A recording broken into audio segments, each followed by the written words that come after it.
அல்லாஹ் ரப்புல் ஆலமீன் அர்ஷின் மேலே இருக்கிறான். இது நம்ம சமுதாயத்துக்கு தேவையான வசனம். வன்னஹு ஃபௌகல் அர்ஷ், அல்லாஹ் தஆலா எங்க இருக்கிறான்? அர்ஷின் மேலே இருக்கிறான். எங்களோடு உள்ள ஷாஃபி மதுஹப் மக்கள், ஹனஃபி மதுஹப் மக்கள், இவருடைய பெரும்பாலானவர்களுடைய அகீதா என்ன? அல்லாஹ் தஆலா அர்ஷின் மீது இல்லை, அல்லாஹ் தஆலா அர்ஷின் மீது இல்லை என்பது. இமாம் ஷாஃபி என்ன சொல்றார்? இதுக்கு இந்த 4-5 வரைக்குள்ளேயே எத்தனை இடத்துல இமாம் ஷாஃபியோட முரமரான்னு பாருங்க. வன்னஹு ஃபௌகல் அர்ஷ், அல்லாஹ் தஆலா அர்ஷின் மீது இருக்கிறான். எங்களோடு உள்ள எல்லோருடைய அதிகமானவர்களுடைய நம்பிக்கை, அதாவது எங்களோட அதிகம் சொல்றதுக்கான காரணம் வந்து சில அறிஞர்கள் இதில் விதிவிலக்காக இருப்பாங்க, அரபு உலகத்தில் உள்ள சிலர் விதிவிலக்காக இருப்பாங்க என்பதனால என்ன நம்பிக்கைன்னு சொன்னால், அல்லாஹ் தஆலா ஒன்றில் பொதுமக்களாக இருந்தால் அல்லாஹ் தஆலா எல்லா இடத்துலையும் இருக்கிறேன்னு சொல்லுவாங்க. நம்மளோட நிறைய மக்கள் அப்படி தான் சொல்லுவாங்க, அல்லாஹ் தஆலா எல்லா இடத்திலும் இருக்கிறான், அல்லது தூணிலும் இருப்பான் துரும்பிலும் இருப்பான் அப்படின்னு சொல்றாங்க.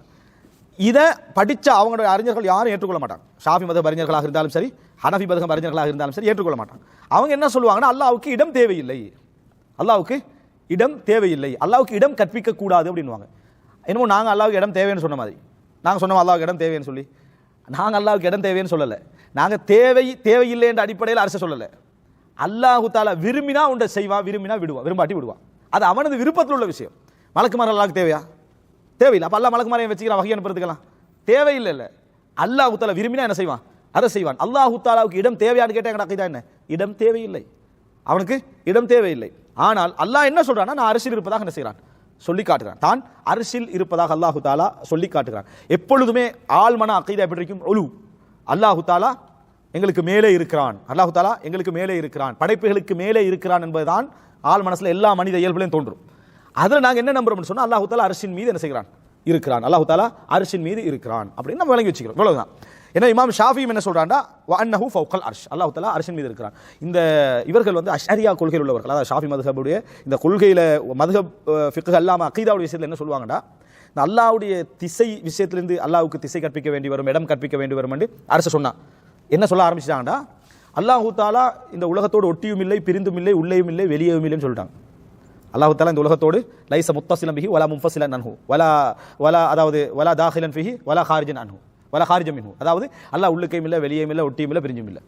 இப்போ வீட்டுக்கு வந்து கேட்குறாங்க, வாப்பா இருக்கிறான்னு கேட்குறாங்க. வாப்பா இல்லைன்னு சொல்றதும், வெளியேயும் இல்லை, உள்ளேயும் இல்லை, கூரையிலும் இல்லை, பின்னாலும் இல்லை, ஊர்ல இல்லைன்னு என்ன, இதை விட வாப்பா இல்லைன்னு சொல்றதை அழகா என்ன செய்யலாது? சொல்ல முடியாது.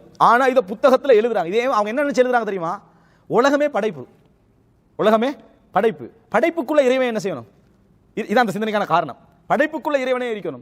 அதனால தான் இறைவனுக்கு இடம் இல்லை என்று சொல்றத, இறைவனே இல்லை என்றதை அழகா என்ன செய்யறாங்க? சொல்லி காட்டுறாங்க. இறைவனே இல்லை என்றதை. இப்போ உதாரணமா, இறைவன் பேச மாட்டா, இறைவன் பார்க்க மாட்டா, இறைவன் இறங்க வர மாட்டா, இறைவன் சிரிக்க மாட்டா, இறைவனுக்கு சொல்லப்படுற எல்லா சிவத்தையும் எடுத்தா என்ன? இறைவன் இல்லை. விளங்கிட்டா? இதான் இவங்களுடைய பிரச்சனை. அல்லாஹ்வை தூய்மைப்படுத்துவதற்காக தான் இதை சொல்றாங்க. அவங்களுடைய தூய்மைப்படுத்துவதை விளைவா பார்த்தீங்கன்னா இல்லை என்று சொல்றது அழகா என்ன செய்யலாம்? சொல்ற மாதிரியான பிரிவு யார் செஞ்சாங்க? இது அஷ்அரியா கொள்கையுடையவர்கள் என்ன செய்யறாங்க? அப்ப எங்களுடைய மக்களுடைய நம்பிக்கையில் இது இருக்குது. ஏன்னா எங்களுடைய மெயின் முரண்பாடு இதுதான். வயிற்றுல தக்பீர் கட்டுறாங்களா, நெஞ்சில தக்பீர் கட்டுறாங்க, ஒரு முரண்பாடு தான். இதுல நீங்க வயிற்றுல ஹதீஸை வச்சு கட்டினாலும் சரி, நெஞ்சில வச்சு கட்டினாலும் சரி, உங்களோட இஜ்திஹாதை நம்ம சொல்லிட்டு போவோம், பிள்ளைனா பிள்ளைண்டுவோம். இந்த நம்பிக்கை தான் மெயின் பிரச்சனை. நீங்க எப்படி அல்லாஹ்வை நம்புறீங்கன்றது. இந்த நம்பிக்கை இருந்து எங்க தக்பீர் கட்டினாலும் என்னது பிரச்சனை தான். நம்பிக்கை தான் இங்க பிரதானமான